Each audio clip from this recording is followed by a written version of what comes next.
超级小子再次发力，可超人却拉了稀。我是瓜皮儿，超人与路易斯第2季前情提要。连同正反时机的吊坠被安德森抢走了，策划这一期的阿力反倒成了工具人，被抓进国防部。但他留了一手，由露西假扮受害者跑到山姆和路易斯面前骗取信任。果然呢，把念女心切的山姆哄得团团转，成功将他迷晕，偷走了国防部的 ID 卡。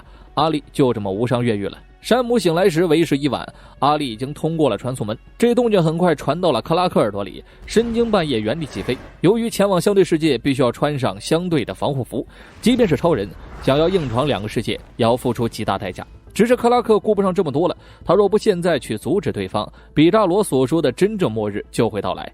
他开始绕圈飞行，积攒动能，在最后一刻硬闯进了反世界。从那开始，超人就消失了。1个月来，世界各地都在发生着天灾人祸，但这个红披风的克星人一次也没出现过。不光是整个世界想知道超人去了哪儿，路易斯娘仨也在揪着心。期间，山姆加强训练了乔丹，也只有超人之子才能代替超人。只是男孩太小，即便学有所成，也难以应付大难。约翰便在这种时候收拾起了战甲，决定为兄弟守护这个世界。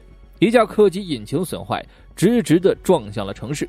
钢人便现身接住了他，灭火加推进化解了危机。新的钢铁之躯的确为人民带来了点希望，而学有所成的乔丹也没有放弃寻找父亲，只是1个月来没有听到任何他的声音。今天是娜塔莉母亲的忌日，女孩一大清早就开始准备华夫饼，只是能力有限，成了黑暗料理。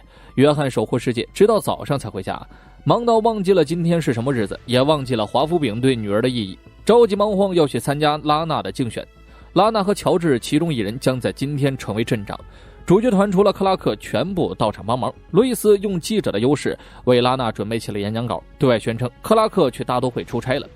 孩子们东跑跑西看看打着下手，人群中一个妇人点名道姓指责起了乔纳森，因为他卖药的事导致橄榄球队被迫取消所有活动，让不少临近毕业的人失去了最后一次上场的机会。一个人开了口，更多人跟着指责。拉娜和路易斯自然要维护乔纳森，男孩也知道今天是关键，便主动离开了现场，不让拉娜因为自己影响工作。乔丹本想去安慰下兄弟，却听见斯莫威尔消防队的声音，他编了个借口就出去了。此时凯尔正带队与烈火抗争，但火势汹涌，现场还出现了诡异的漩涡。凯尔清楚这火扑灭不了，便把队员调到了其他火区。他作为消防队长，不可能临阵脱逃。没多久，漩涡一分为2为3，凯尔手上的水枪完全失去了作用，他本人也被爆炸冲飞数米远，陷入昏迷。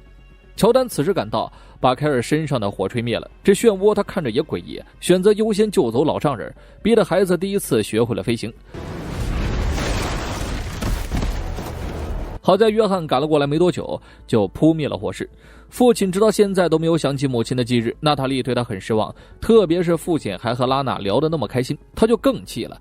Sarah 想安慰他一下，得知原因后打算陪他做个祭台，这是 Sarah 家族的习俗，专门在清明节纪念已故的家人。没一会儿，医院打来了电话，拉娜带着女儿们赶了过去。出任务的时候，凯尔受了伤，医院自然要第一时间联系家属。小女儿给父亲做了手环， Sarah 也是一脸担忧，但拉娜还要忙着竞选，照了个面就准备离开了。凯尔也明白，只能谎称自己是擦伤，没什么大碍，只是他现在的样子太让女儿心疼了。乔纳森躲在家里防着被人嚼舌根，刚好就见到一脸污垢的乔丹，这才知道弟弟今天学会了飞行。但他马上担心起了另外一件事儿，约翰可是看到了乔丹，一旦让母亲知道这件事，乔丹肯定吃不了兜着走，特别是在父亲消失的这个节骨眼上。同时乔纳森也十分懊悔，应该早点告诉父亲自己卖药的真相，万一以后见不到了，会成为终身遗憾。女儿一天不给好脸色，约翰就感觉哪里出了问题。他找路易斯聊了聊，想起了华夫饼，又看到路易斯的脸，约翰一下就明白了娜塔莉的用意，自责对女儿不够用心，顺便也把乔丹的事说了出来。约翰没有直接道歉，而是解释了自己忘记忌日的原因。人终究是要向前去看的，去忽略路易斯的死，能够让约翰享受当下的生活，不至于沉浸在他的死里折磨自己。当然，约翰不可能彻底忘记路易斯，而娜塔莉的想法却截然相反。这个世界上只有他们父女还记得属于他们的路易斯，如果连这个都想忘记，那母亲等于没有存在过。等待乔丹的自然是路易斯的暴骂，关于儿子救下凯尔这个决定，路易斯没有办法反驳。但火灾之所以那么诡异，因为里面全部都是 X 克什，乔丹能全身而退已经是烧高香了，而且乔丹终究不是超人，不该出去逞英雄。但男孩不这么想啊，父亲不在了，他理应继续保护别人，这才是他继承能力的真正意义，不然外公也不会那么严格的训练自己。最后一句话说漏了嘴，山姆要倒霉了。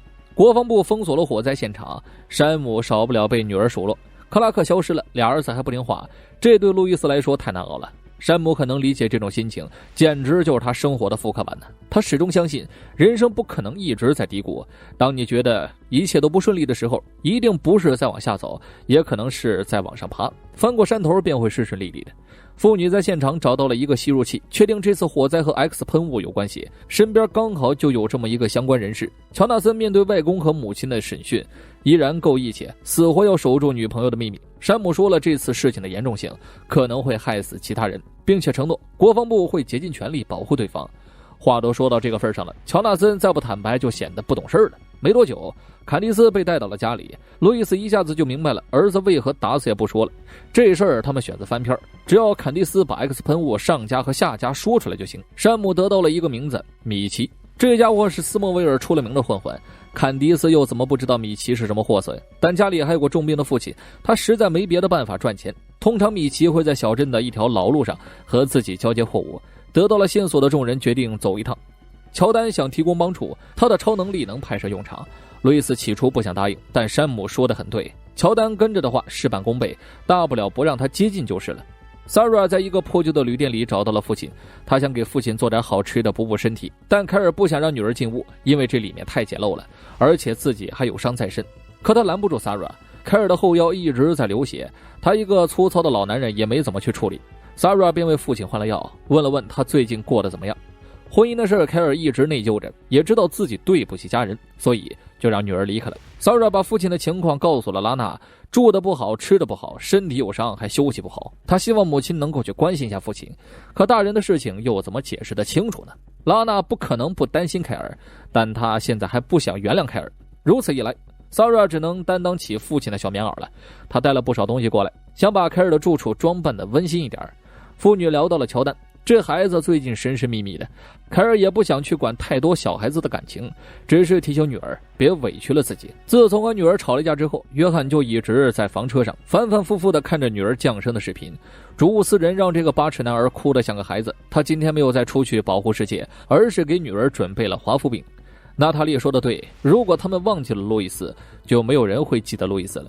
心痛并不是忘记一个人的理由，父女俩一起看着录像，怀念着路易斯。只要娜塔莉能开心，约翰也就无欲无求了。此时山姆爷孙3代来到了老路上，由于厂房里有其他噪音，乔丹的超级听力没太大用处，透视眼也被一定程度抑制了。显然这里的防护设施就是针对超人的。既然如此，山姆和路易斯只能是以身犯险，留乔丹在车上等着，这也是他答应儿子过来的条件。透过窗户，路易斯看到了 X 喷雾的加工现场，他试图拍下来作为证据，却被放哨的人给抓住了。